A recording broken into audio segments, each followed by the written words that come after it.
Pronunciará su discurso el excelentísimo señor presidente de la Nación, general Juan Perón.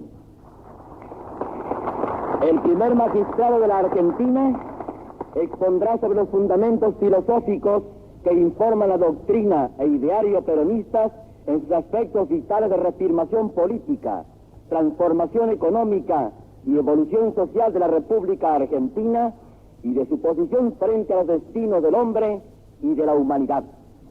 Inicia su discurso el excelentísimo señor presidente de la Nación Argentina, general Juan Perón.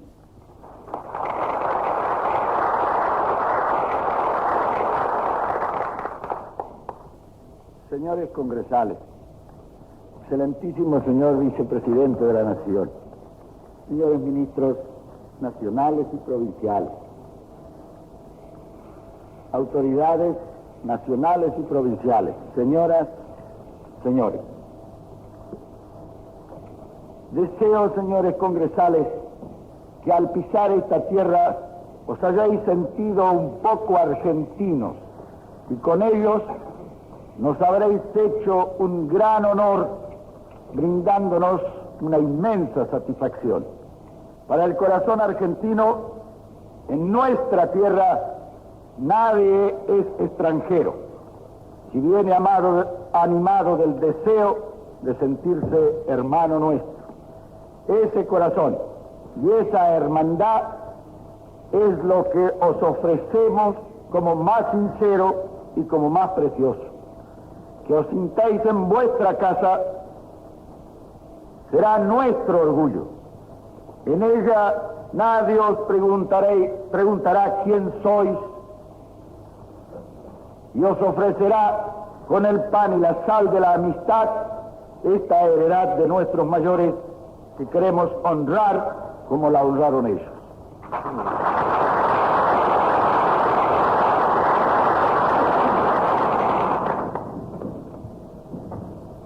Alejandro, el más grande general de todos los tiempos, tuvo por maestro a Aristóteles. Siempre he pensado que mi oficio algo tenía que ver con la filosofía. El destino me ha convertido en hombre público y en este nuevo oficio agradezco cuanto me ha sido posible incursionar en el campo de la filosofía. Nuestra acción de gobierno no representa un partido político, sino un gran movimiento nacional con una doctrina propia, nueva en el campo político mundial.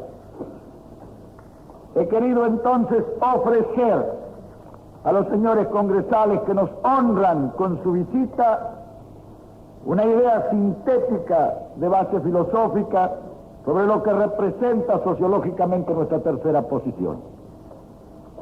No tendría jamás la pretensión de hacer filosofía pura frente a los maestros del mundo en tal disciplina científica, pero cuanto he de afirmar se encuentra en la República en plena realización.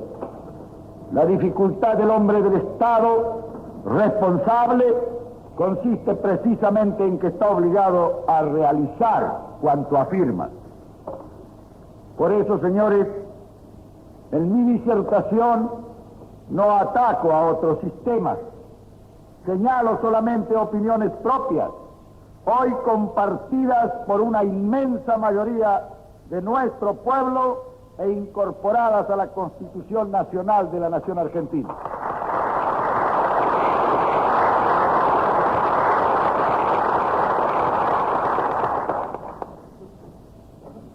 El movimiento nacional argentino que llamamos justicialismo en su concepción integral tiene una doctrina nacional que encarna los grandes principios teóricos de que os hablaré enseguida y constituye a la vez la escala de realizaciones hoy ya felizmente cumplidas en la comunidad argentina.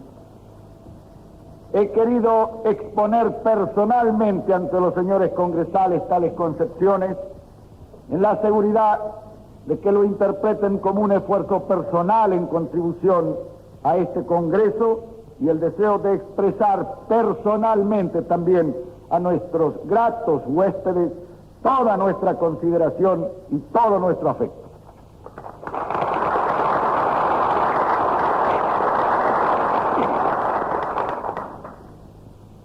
Como sería largo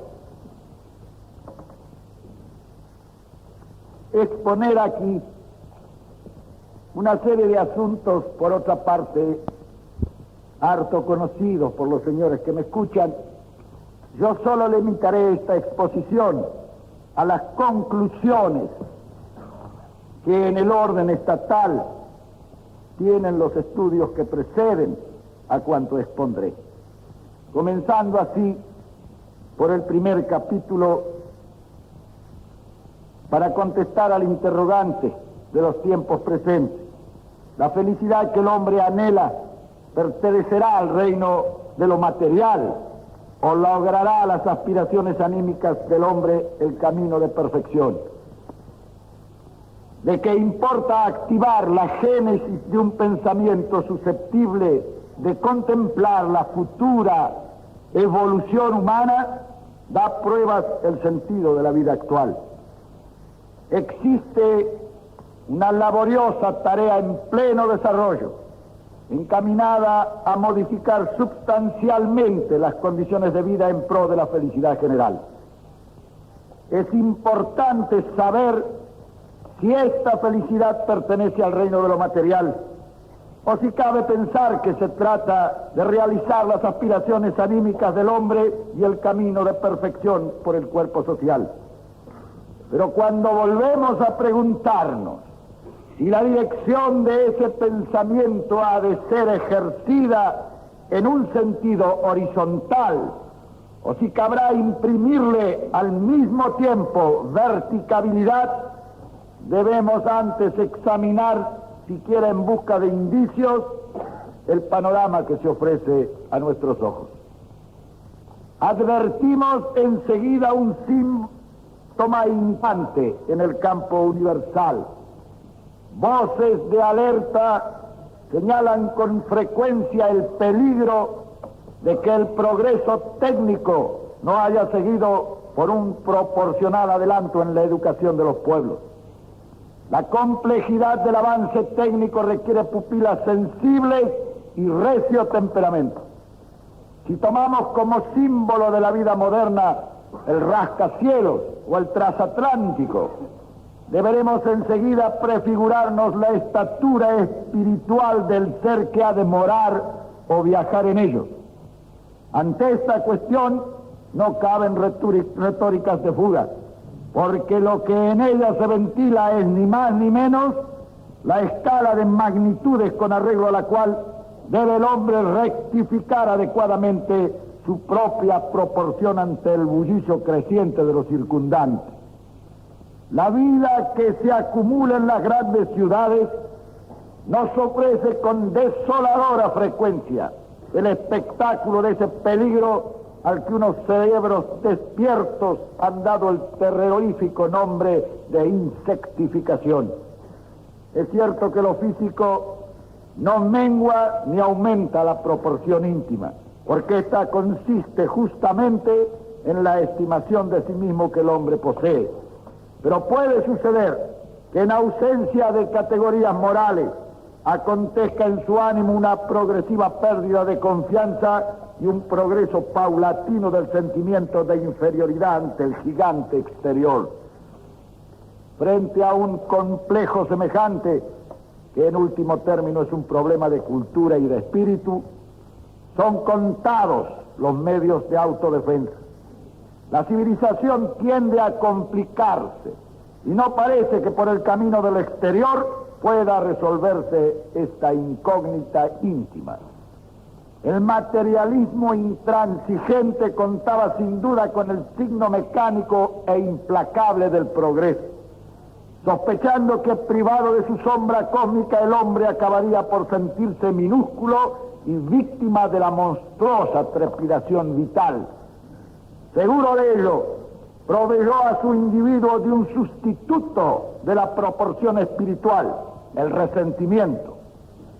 Previamente había sustituido también las tendencias supremas por fuerzas inferiores, por esa gana que ayer integraba el cuerpo de una teoría sumamente interesante y que hoy, defraudada, desencantada, han convertido sus discípulos en la náusea ante la moral, ante la herencia de la vida común, náusea ante las leyes y los progresos inexorables de la historia, náusea biológica. Es hasta cierto punto poco comprensible que hayamos pasado con tan peligrosa brevedad intelectual de la decepción del ser insectificado a esa náusea con que a espalda de sagradas leyes se pretende orientar la comprensión de la existencia colectiva. Lo sintomático de este modo de pensar está en que no es una abstracción, como tampoco lo era, pongo por ejemplo, el marxismo. Este operaba sobre un descontento social. La náusea, como entelequia, opera sobre el desencanto individual. En la angustia abstracta de Heidegger, en el terreno práctico, corresponde a una sociedad desmoralizada que ni siquiera busca una certidumbre para reclinar su cabeza. No es, por tanto, la teoría lo deplorable, sino la realidad, la deformación postrera de aquella insectificación, solo que esta vez el individuo insectificado ha querido aislarse de la catástrofe con una mueca cínica. Reconozcamos que esta era la consecuencia necesaria y obligada del doloroso extravío de la escala de magnitudes. Armado con ella podía el hombre enfrentarse no solo con la áspera y poco piadosa vicisitud de su existencia, sino con la crisis que una evolución tan terminante habría de suscitar en su intimidad. Saberse ligado a los reinos superiores, a las leyes materiales del contorno, le facilitaba una generosa concentración de fuerzas para entrar con biológica alegría en un ciclo en que todos los fenómenos parecen desbordarse. En una célebre fábula de Goethe, le acontece a un hombre desdichado verse compelido a una elección extraordinaria. Melusina, reina del país de los enanos, le invita a reducir su tamaño y compartir con ella su elevada jerarquía. Le ofrece amor, poder, riquezas, solo que en un grado inferior. Será rey, pero entre enanos.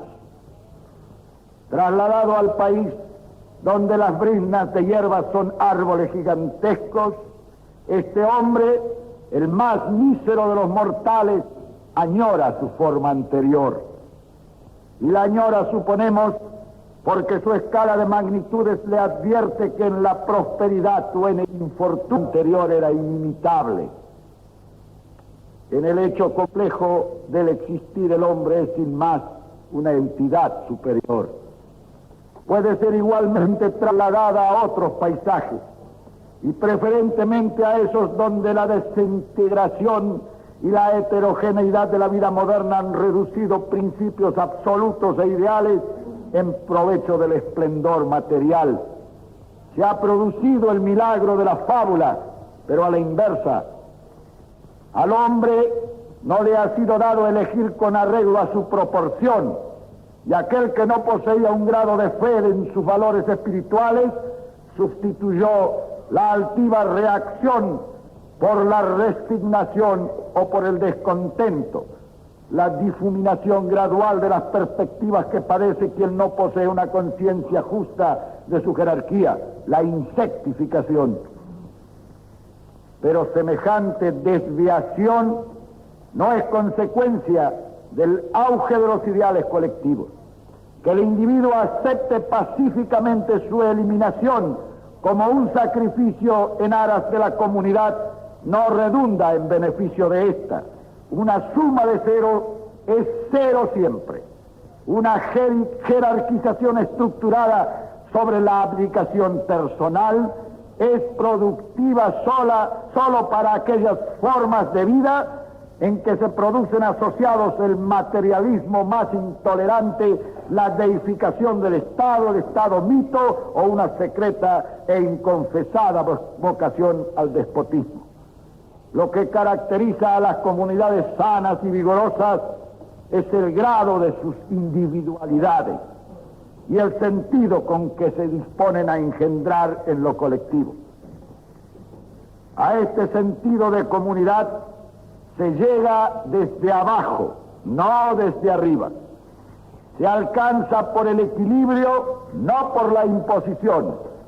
Su diferencia es que así como una comunidad saludable, formada por el ascenso de las individualidades conscientes, posee honras razones de supervivencia, las otras llevan en sí el estigma de la provisionalidad. No son formas naturales de la evolución, sino paréntesis cuyo valor histórico es justamente su cancelación. En la consideración de los valores supremos que dan forma a nuestra contemplación del ideal, advertimos dos grandes posibilidades de adulteración. Una es el individualismo amoral, predispuesto a la subversión y al egoísmo, al retorno a estados inferiores de la evolución de la especie. Otra reside en esa interpretación de la vida que intenta despersonalizar al hombre en un colectivismo atomizador.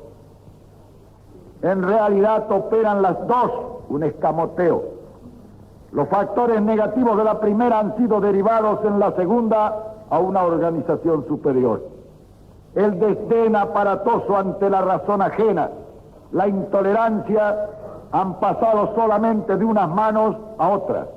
Bajo una libertad no universal en sus medios ni en sus fines, sin ética ni moral, le es imposible al individuo realizar sus valores últimos, por la presión de los egoísmos potenciados de unas minorías. Del mismo modo, bajo el colectivismo materialista llevado a sus últimas consecuencias, les es arrebatada esa probabilidad, la gran probabilidad del existir por una imposición mecánica en continua expansión y siempre hipócritamente razonada. El idealismo hegeliano y el materialismo marxista, operando sobre necesidades y calamidades universales que han influido profundamente en el ánimo general, constituyen direcciones cuya resultante será prudente establecer. De la historia y aún de sus excesos extraemos preciosas enseñanzas ante las que en modo alguno podemos ni debemos permanecer insensibles. Mientras el pensamiento creía poder sostenerse en lo fundamental en espacios puramente teóricos, el mundo obraba por su cuenta. Pero si lo fundamental declinó, la fijación práctica de lo abstracto puede ejercer una influencia perniciosa en la existencia común. Resulta entonces necesario detenernos de nuevo a examinar nuestros absolutos y a limpiar de excrescencias y añadiduras superfluas un ideal apto para servir de polo al sentido lógico de la vida. En esa labor se nos antoja primordial la recuperación de la escala de magnitudes. Esto es, devolver al hombre su proporción para que posea plena conciencia de que ante las formas tumultuosas del progreso sigue siendo portador de valores máximos, para que sea humanamente, es decir, sin ignorancia. Solo así podemos partir de ese yo vertical a un ideal de humanidad mejor, suma de individualidades con tendencia a un continuo perfeccionamiento. Sugerir que la humanidad es imperfecta, que el individuo es un experimento fracasado, que la vida que nosotros comprendemos y tratamos de encauzar es en sí y en sus formas presentes algo irremediablemente condenado a la frustración, nos hace experimentar la dolorosa sensación de que se ha perdido todo contacto con la realidad.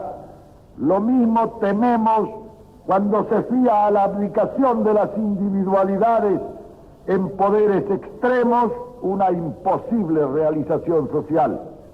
Si hay algo que ilumine nuestros pensamientos, que haga perseverar en nuestra alma la alegría de vivir y de actuar, es nuestra fe en los valores individuales como base de redención.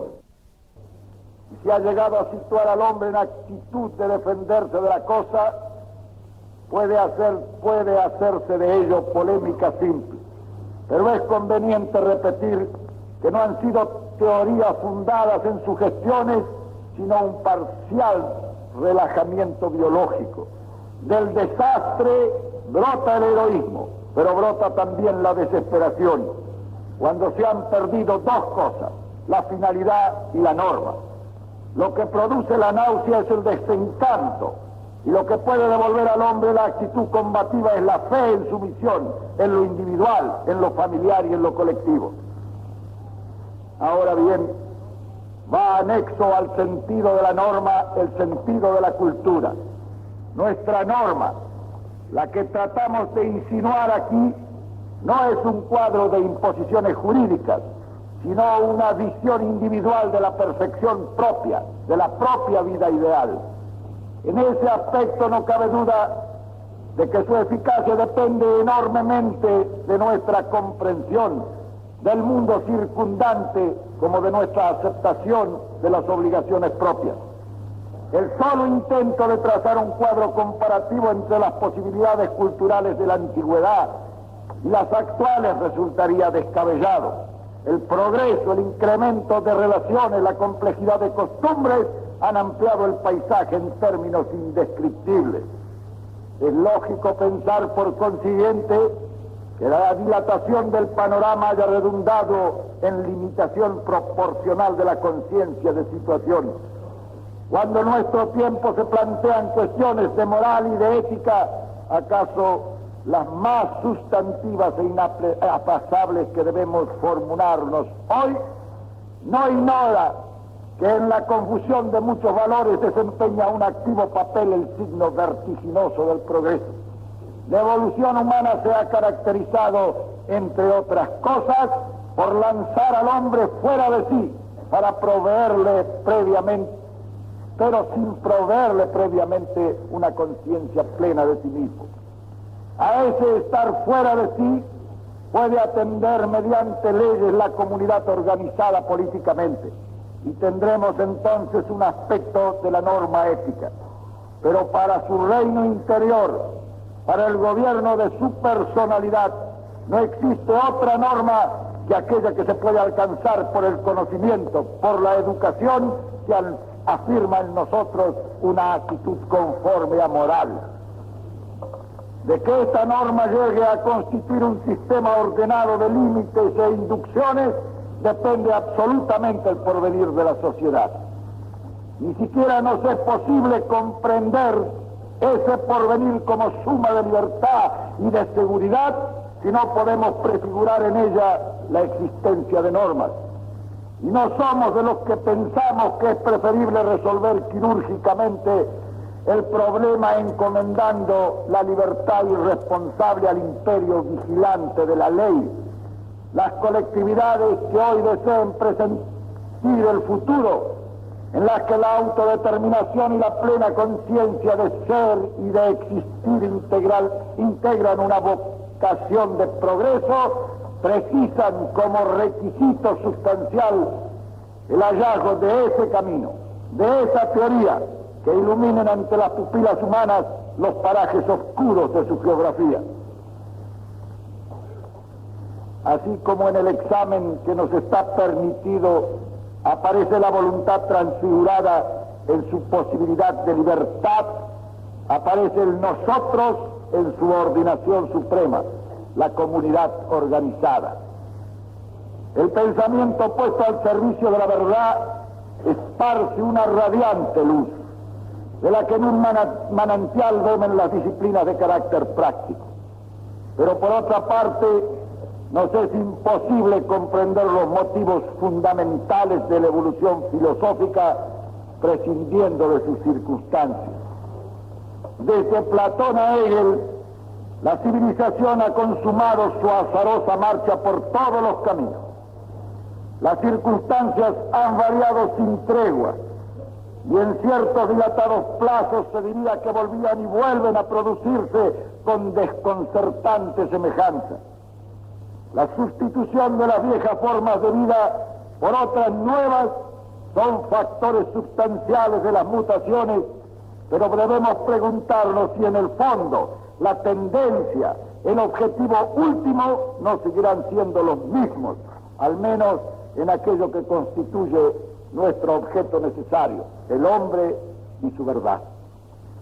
Cuando advertimos en Platón el estado ideal, un estado abstracto, comprendemos que su mundo, en relación con el nuestro y en su apariencia política, era infinitamente apto para una abstracción semejante.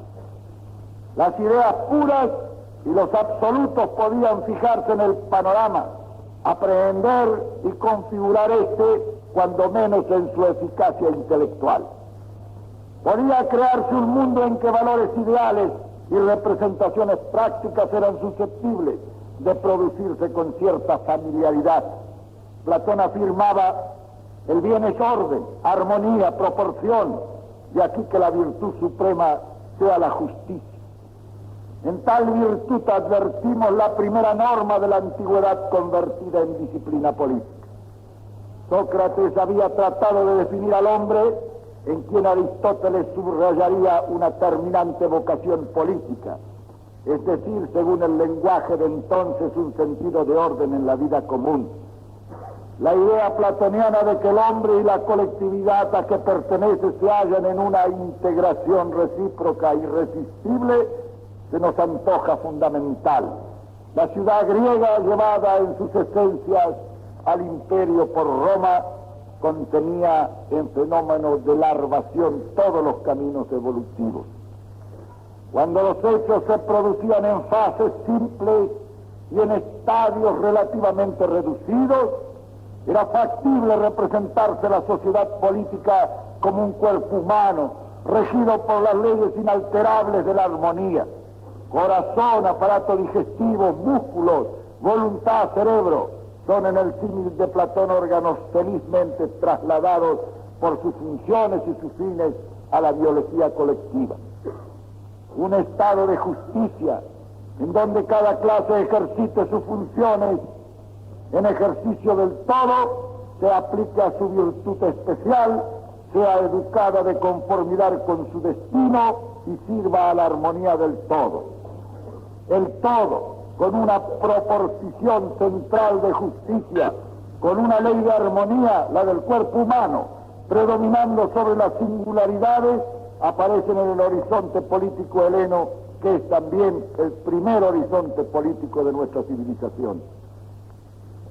Todavía, en el crepúsculo de la mitología pagana, no aparecen claros los últimos fines del hombre.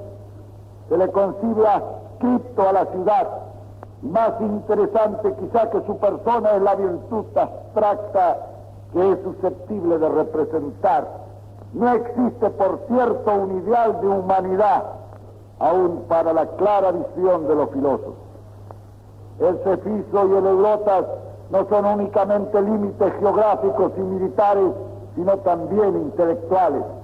Al otro lado del Ponto existe la barbarie y las sombras que Alejandro rasgará años después. El sol es un globo de fuego un poco mayor que el Peloponeso. La certera inteligencia de Aristóteles, que proporcionará el método cuando los espacios nos hayan revelado una gran parte de sus misterios, se desenvuelve también en esa concepción de la jerarquía humana. Hay hombres libres y esclavos, y no parece que todos se rijan por leyes idénticas. Hay mundos en luz y mundos en sombra. Nada de particular tiene que en tal situación la ciudad, objetivada y armónica, predomine con carácter irreductible sobre las desigualdades humanas, que son desigualdades sin vocación reivindicativa. Ello nos permitirá observar que cuando al hombre se le priva de su rango supremo o desconoce sus altos fines, el sacrificio se realiza siempre en beneficio de entidades superiores petrificadas. El hombre es un ser ordenado para la convivencia social, leemos en Aristóteles. El bien supremo no se realiza por consiguiente en la vida individual humana, sino en el organismo superindividual del Estado. La ética culmina en la política. Los pensamientos citados definen con carácter suficiente la fisonomía del mundo helénico, y es preciso tener en cuenta que eran filósofos, y filósofos idealistas los que la habían trazado. Sócrates intuyó la inmortalidad, pero sobre ella no pudo fundar un sistema. Platón y Aristóteles debían encargarse de situar a ese hombre que divisaba con angustiada preocupación el problema último ante la vida en común. Nacía el Estado, aunque la comunidad cuya vida trataba de organizar adolecía de una insuficiente relación de la trascendencia de los valores individuales. La idea griega necesitaba, para ser completada, una nueva completación de la unidad humana desde un punto de vista más elevado. Estaba reservada al cristianismo esa aportación.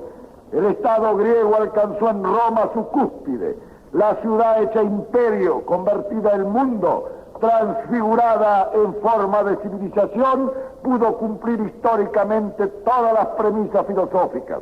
Se basaba en el principio de clases, en el servicio de un todo y lógicamente en la indiferencia o el desconocimiento helénico de las razones últimas del individuo. Una fuerza que clavase en la plaza pública como una lanza de bronce las máximas de que no existe la desigualdad innata entre los seres humanos, que la esclavitud es una institución oprobiosa y que emancipase a la mujer, una fuerza capaz de atribuir al hombre la posesión de un alma sujeta al cumplimiento de fines específicos superiores a la vida material, que estaba llamada a revolucionar la existencia en la humanidad.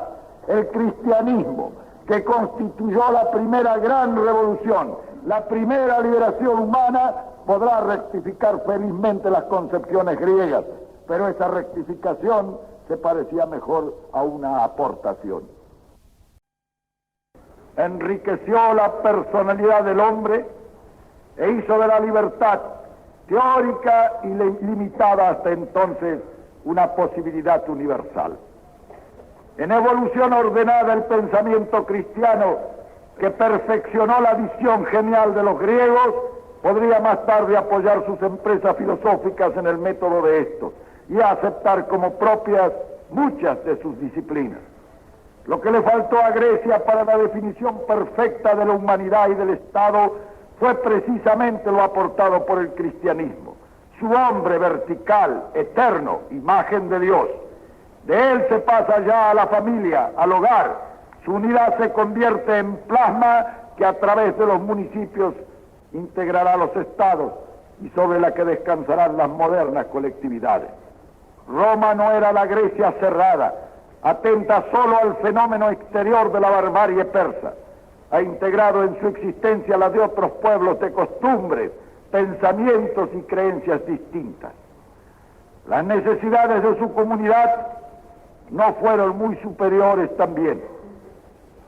Le fue sumamente difícil proporcionarse una idea abstracta sobre la concepción del Estado, porque éste se había tornado proporcionalmente complejo.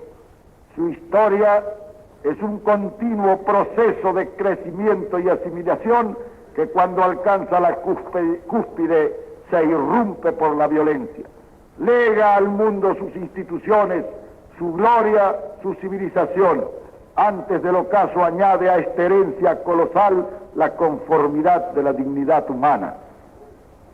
La libertad expropiable por la fuerza, antes de saberse el hombre poseedor de un alma libre e inmortal, no será nunca más susceptible de completa extinción. Los tiranos podrán reducirla o apagarla momentáneamente, pero nunca más se podrá prescindir de ella. Será en el hombre una conciencia de la relación profunda de su espíritu con lo sobrehumano. Lo que fue privilegio de la República servida por los esclavos será más adelante un carácter para la humanidad poseedora de una feliz revelación. Al sobrevenir la crisis, la civilización conoció siglos amargos. El derrumbamiento del imperio, sin parangón en la historia, devuelve al mundo a la oscuridad.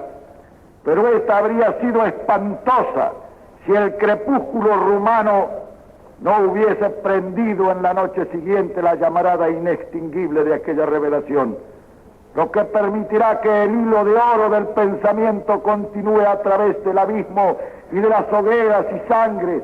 Es el milagro magnífico que el puente de las ideas religiosas no sucumbiese al chocar el hierro de los bárbaros con el agrietado mármol de Roma. Las nuevas monarquías aparecidas al galope poseían ciertamente una notable capacidad de asimilación, pero su proyección cultural era sumamente reducida y el imperio de la fuerza en que debían apoyarse hizo todavía más limitada esa posibilidad. Europa se convirtió en una necesidad armada. Así como las zonas habitadas se polarizaban en torno a los puntos estratégicos y a los fosos de los castillos, la humanidad se distribuyó en torno a los jefes militares, caudillos y señores. Poco a poco, poco o nada, subsistirá de cuanto había impreso su fisonomía a la existencia general. El principio de autoridad cae en manos de la fuerza, en razón de ese estado de necesidad aludido. Los mismos reyes ven menguar sus atribuciones y privilegios a medida que se ven obligados a recurrir al poder de sus ricos señores o a solicitar su alianza para sus empresas militares. El saber se refugia junto a los altares. En las abadías y en los conventos se conserva inextinguible la llama que más tarde volverá a iluminar al mundo. Y lo que preserva de la gigantesca crisis el acervo de los valores espirituales humanos es con precisión un sentido místico, la dirección vertical hacia las alturas que unos hombres de fe habían atraído a todas las cosas, empezando por la naturaleza humana. La Edad Media es de Dios, se ha dicho, y en este hecho, en este paciente y laborioso mantenerse al margen de las tinieblas, debemos ver la lenta y difícil gestación del Renacimiento. Fue una edad caracterizada por una violencia desmedida. Fue una edad en la que no es posible hallar las formas del Estado ni contemplar al hombre. Gracias solo al hecho de acentuar sus desgracias y aún su brutalidad a veces sobre fines e ideales remotos, pudo resultar factible la evolución resolutiva. En el individuo no es fácil diferenciar la conciencia de su proporción en el ideal religioso de cuanto fue simplemente ignorancia o superstición. La edad tuvo santos y demonios, pero en su desolación, en su pobreza, con el horizonte teñido siempre por los resplandores de los incendios, no le quedaba al hombre otro escape que poner sus ojos y su esperanza en mundos superiores y lejanos. La fe se vio fortalecida por la desgracia. El Renacimiento halló diseminados los restos de una cultura y trató de reconstruir con ellos un nuevo clasicismo. Sobre las ruinas de los castillos feudales edificaron su trono las nuevas monarquías. A la idea de aventura sucedió la empresa. Cuando los primeros consejos acuden al servicio del rey con pendón al frente y se distinguen en las batallas, se consuma en la práctica el final de un largo periodo histórico. El Estado tardará todavía en sobrevenir, pero en torno a los monarcas, depositarios de un mandato ideal, representantes de lo que siglos después será el concepto de nacionalidad, empieza a gestarse la vida de los pueblos modernos. Los nobles ingleses arrancarán a Juan sin tierra la Carta Magna, los castellanos harán jurar al trono en Santa Gadea y los araganeses arrancarán a su rey los usajes demostrativos de que la Constitución del Estado está en trance de ensayarse. Habrá cámaras rudimentarias al principio y los estamentos harán oír en los consejos la voz de los gremios y de los municipios. Esta evolución se produce bajo un signo idealista, cualquiera sea su realización práctica o su signo político, y en la elevada temperatura de la fe popular. El hombre tenía fe en sí, en sus destinos, y una fe inmarcesible en su subordinación a lo providencial. Tal fe justifica en parte las titánicas andanzas de la época. Era necesario para lanzarse a las sombras atlánticas y sacar las Américas a la luz del sol romano, para detener la invasión tártara en las puertas de Europa y para levantar un mundo nuevo de la desolación. Lo conquistado y descubierto en esa edad constituye un himno sonoro a la vocación por el ideal. Pero es importante no perder de vista que, prescindiendo del rigor práctico de la organización política, el clima intelectual de la época conservó el acento sobre los valores supremos del individuo. Cuando la escuela tomista nos dice que el fin del Estado es la educación del hombre para una vida virtuosa, presentimos la enorme importancia que tuvo ese puente tendido sobre las sombras de la Edad Media. Ese hombre a cuyo servicio, el de su perfeccionamiento, estaba dedicado el Estado, no era, por cierto, el germen de un individualismo anárquico. Para que degenerase había que trasladar el acento de sus valores espirituales a los materiales. El hombre era solo algo que debía perfeccionarse para Dios y para la comunidad. La virtud a que Santo Tomás se refería no será enteramente indiferente a la virtud griega, el patrón de valores ideales para la realización de la vida propia. Frente al humanismo, la inteligencia humana intenta divisar nuevos caminos y orientaciones. Maquiavelo cubrirá la vida con el imperativo político y sacrificará al poder real o a las necesidades del mando cualquiera otra ley, principio o valor. Grocio llamará al Estado a erigirse en administrador supremo de la felicidad del hombre y abrirá nuevos cauces al principio de autoridad. Los pueblos han vivido décadas y siglos intensos, han proyectado sus fuerzas hacia los espacios desconocidos, se han desdoblado, difundido en mundos nuevos, en empresas fantásticas y costosas. Para que esto fuese posible se precisaba un poder enorme en los recursos espirituales.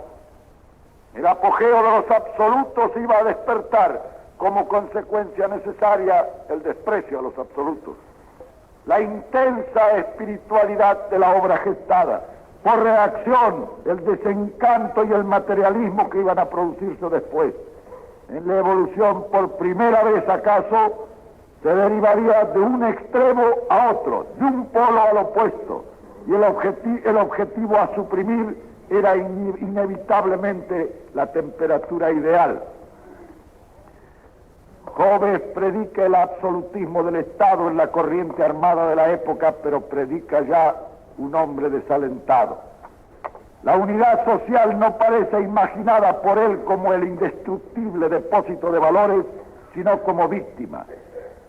Fue el primero en definir al Estado como un contrato entre los individuos, pero importa observar que esos individuos eran lobos entre sí, eran seres desprovistos de virtud y seguramente de esperanzas supremas.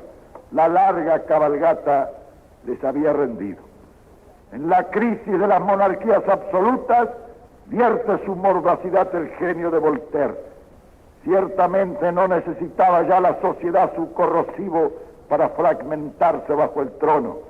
Montesquieu advirtió a la monarquía que sería heredada en la República, y Rousseau coronó el pórtico naciente de la época.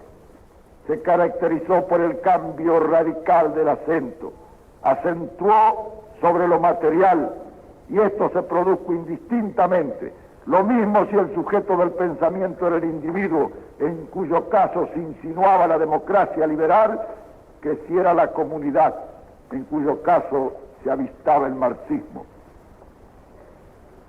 Es muy posible que las edades media y modernas hayan verificado su elección con un exclusivismo parcial en beneficio del espíritu. Pero es innegable que el siglo XVIII y XIX lo hicieron con mayor parcialidad en favor de la materia.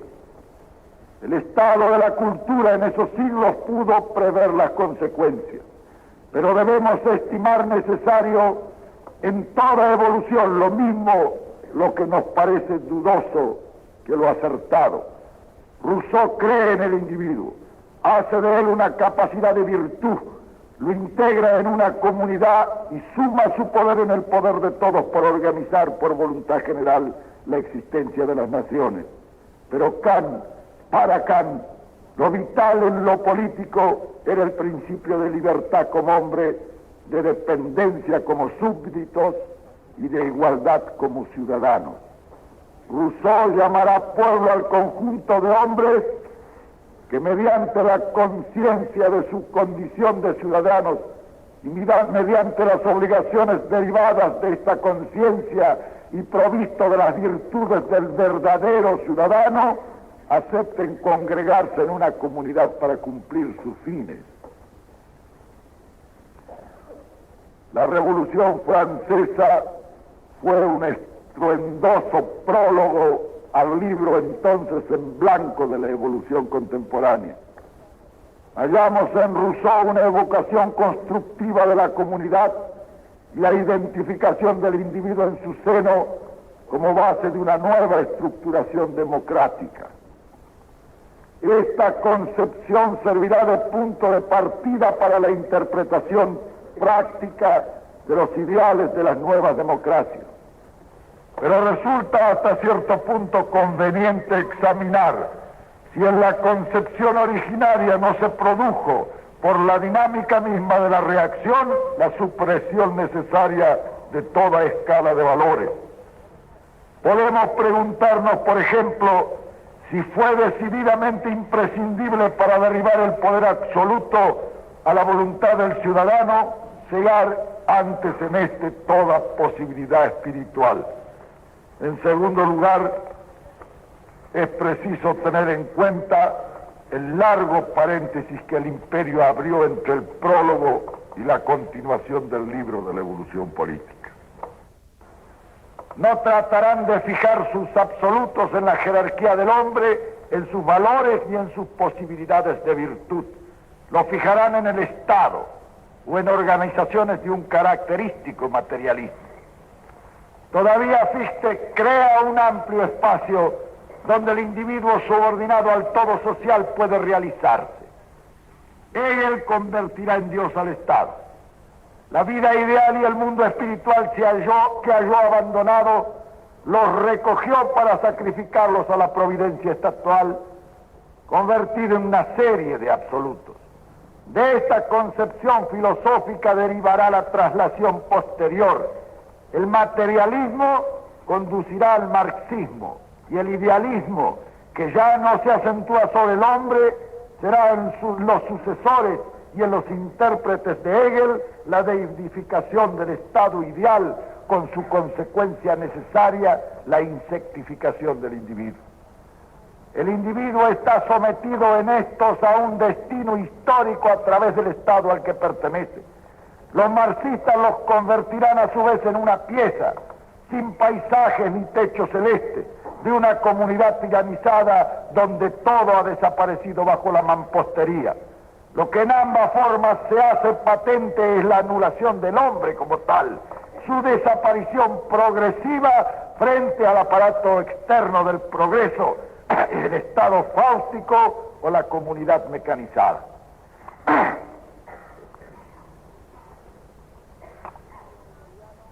El individuo hegeliano, que cree poseer fines propios, vive en estado de ilusión, pues solo sirve a los fines del Estado.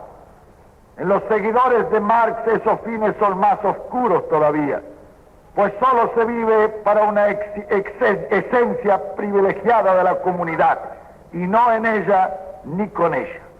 El individuo marxista es, por necesidad, una abdicación. En medio se alza la fidelidad de los principios democráticos liberales, que llena el siglo pasado y parte del presente, pero con defectos substanciales, porque no ha sido posible hermanar puntos de vista distintos que condujeron a 2 guerras mundiales y que aún hoy someten la conciencia civilizada a durísimas presiones. El problema del pensamiento democrático futuro está en resolvernos a dar cabida en su paisaje a la comunidad, sin distraer la atención de los valores supremos del individuo, acentuando sobre sus esencias espirituales, pero con las esperanzas puestas en el bien común.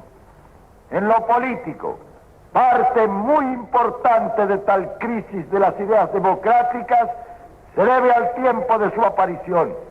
La democracia como hecho trascendental estaba llamada a suceder ipso facto a los absolutismos.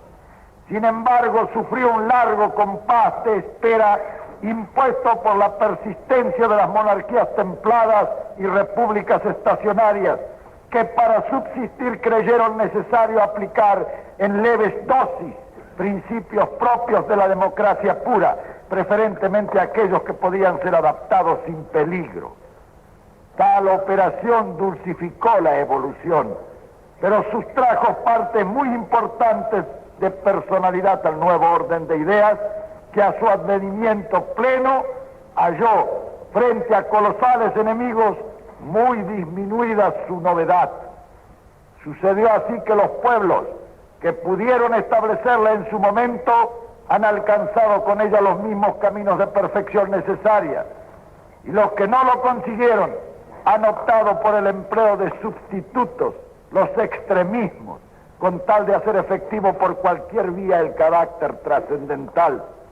Y sin embargo, lo trascendental del pensamiento democrático, tal como nosotros lo entendemos, está todavía en pie, como una enorme posibilidad en orden al perfeccionamiento de la vida. En varias ocasiones ha sido comparado el hombre al centauro, medio hombre, medio bruto, víctima de deseos opuestos y enemigos, mirando al cielo y galopando a la vez entre nubes de polvo. La evolución del pensamiento humano recuerda también la imagen del centauro, sometido a altísimas tensiones ideales en largos periodos de su historia, condenado a profundas oscuridades en otros, esclavo de sordos apetitos materiales a menudo. La crisis de nuestro tiempo es materialista. Hay demasiados deseos insatisfechos porque la primera luz de la cultura moderna se ha esparcido sobre los derechos y no sobre las obligaciones. Ha descubierto lo que es bueno poseer mejor que el buen uso que se ha de dar a lo poseído o a las propias facultades. El fenómeno era necesario, de una necesidad histórica, porque el mundo debía salir de una etapa egoísta y pensar más en las necesidades y en las esperanzas de la comunidad. Lo que importa hoy es persistir en ese principio de justicia para recuperar el sentido de la vida, para devolver al hombre su absoluto. Ni la justicia social ni la libertad, motores de nuestro tiempo, son comprensibles en una comunidad montada sobre seres insectificados, a menos que a modo de dolorosa solución el ideal se concentre en el mecanismo omnipotente del Estado. Nuestra comunidad, a la que debemos aspirar, es aquella donde la libertad y la responsabilidad son causa y efecto, en que exista una alegría de ser fundada en la persuasión de la dignidad propia, una comunidad donde el individuo tenga realmente algo que ofrecer al bien general, algo que integrar, y no solo su presencia muda y temerosa. En cierto modo, siguiendo el símil, equivale a liberar al centauro restableciendo el equilibrio entre sus dos tendencias naturales. Si hubo épocas de exclusiva acentuación ideal y otras de acentuación material, la nuestra debe realizar sus ambiciosos fines nobles por la armonía. No podremos restablecer una edad centauro solo sobre el músculo bestial, ni sobre su solo cerebro, sino una edad suma de valores por la armonía de aquellas fuerzas simplemente físicas y aquellas que obran el milagro de que los cielos nos resulten familiares. Los monjes de la Edad Media borraron el contenido de los libros paganos para cubrirlos con los salmos. La edad contemporánea trató de borrar los salmos, pero no añadió nada más que la promesa de una vaga libertad a la sed de verdades del hombre. En 1500 la humanidad concentró sus dispersas energías para empresas gigantescas y nos dio nuevos mundos y formas de civilización. En 1800 reprodujo el intento y creó febrilmente, generosamente una época. ¿No será el nuestro acaso el momento de hacer acopios de las energías humanas para conformar el período supremo de la evolución? Cuando pensamos en el hombre, en su yo y en el nosotros, aparece claro ante nuestra vista que nuestra elección debe ser objeto de profundas meditaciones. La sociedad tendrá que ser una armonía en la que no se produzca disonancia ninguna, ni predominio de la materia, ni estado de fantasía. En esa armonía que preside la norma, puede hablarse de un colectivismo logrado por la superación, por la cultura, por el equilibrio. En tal régimen no es la libertad una palabra vacía, porque viene determinada su incondición por la suma de libertades y por el estado ético y la moral. La justicia no es un término insinuador de violencias, sino una persuasión general. Y existe entonces un régimen de alegría, porque donde lo democrático puede robustecerse en la comprensión universal de la libertad y el bien generales, es donde con precisión puede el individuo realizarse a sí mismo y hallar de un modo pleno su euforia espiritual y la justificación de su existencia.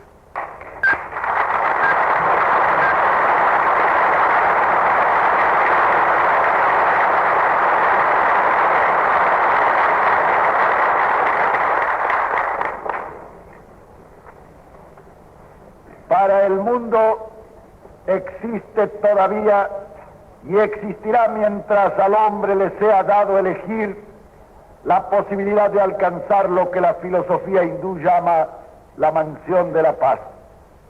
En ella posee el hombre frente a su creador la escala de magnitudes, es decir, su proporción.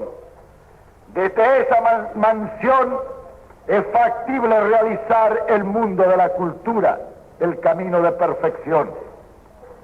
De Rabindranath Tagore son estas frases: el mundo moderno empuja incesantemente a sus víctimas, pero sin conducirlas a ninguna parte. Que la medida de la grandeza de la humanidad esté en sus recursos materiales es un insulto al hombre. No nos está permitido dudar de la trascendencia de los momentos que aguardan a la humanidad. El pensamiento noble, espoleado por su vocación de verdad, trata de ajustar un nuevo paisaje. Las incógnitas históricas son ciertamente considerables, pero no retrasarán un solo día la marcha de los pueblos, por grande que su incertidumbre nos parezca. Importa, por tanto, conciliar nuestro sentido de la perfección con la naturaleza de los hechos, restablecer la armonía entre el progreso material y los valores espirituales y proporcionar nuevamente al hombre una visión certera de su realidad. Nosotros somos colectivistas, pero la base de ese colectivismo es de signo individualista y su raíz es una suprema fe en el tesoro que el hombre, por el hecho de existir, representa.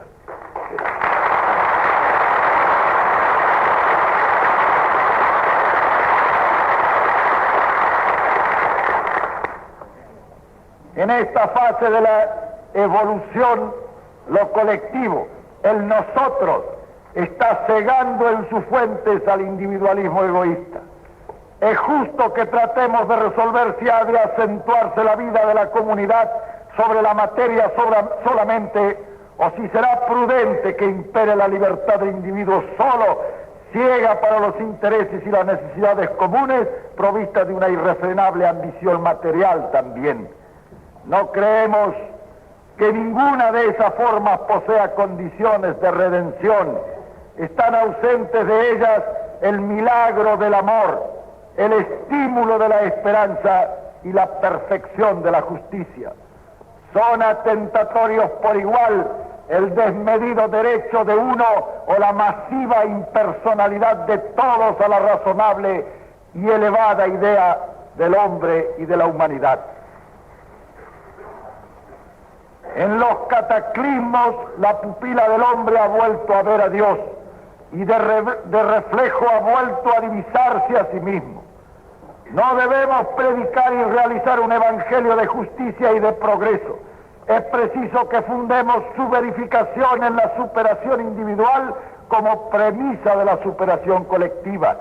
Los rencores y los odios que hoy soplan en el mundo, desatados entre los pueblos y entre los hermanos, son el resultado lógico, no de un itinerario cósmico de carácter fatal, sino de una larga prédica contra el amor. Ese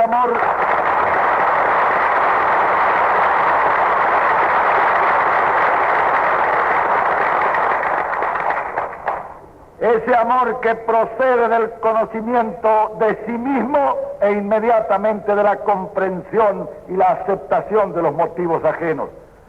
Lo que nuestra filosofía intenta restablecer al emplear el término armonía es cabalmente el sentido de plenitud de la existencia. Al principio hegeliano de realización del yo en el nosotros, apuntamos la necesidad de que ese nosotros se realice y perfeccione por el yo. Nuestra comunidad tenderá a ser de hombres y no de bestias. Nuestra disciplina tiende a ser conocimiento, busca ser cultura. Nuestra libertad, coexistencia de las libertades que procede de una ética para la que el bien general se halla siempre vivo, presente, indeclinable. El progreso social no debe mendigar ni asesinar, sino realizarse por la conciencia plena de su inexorabilidad.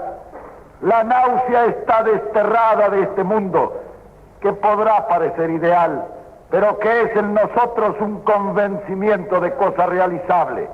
Esta comunidad que persigue fines espirituales y materiales, que tiende a superarse, que anhela mejorar y ser más justa, más buena y más feliz, en la que el individuo pueda realizarse y realizarla simultáneamente, dará al hombre futuro la bienvenida desde su alta torre con la noble convicción de Spinoza. Sentimos, experimentamos que somos eternos.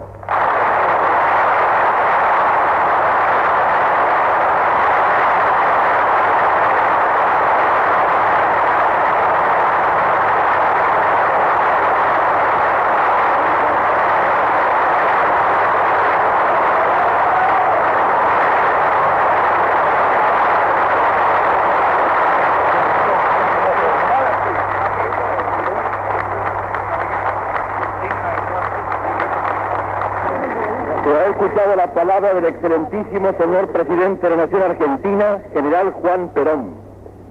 El discurso del primer magistrado pone punto a las deliberaciones del primer Congreso Nacional de Filosofía, realizado en la ciudad de Mendoza y organizado por la Universidad Nacional de Cuyo, con el auspicio del superior gobierno de la Nación.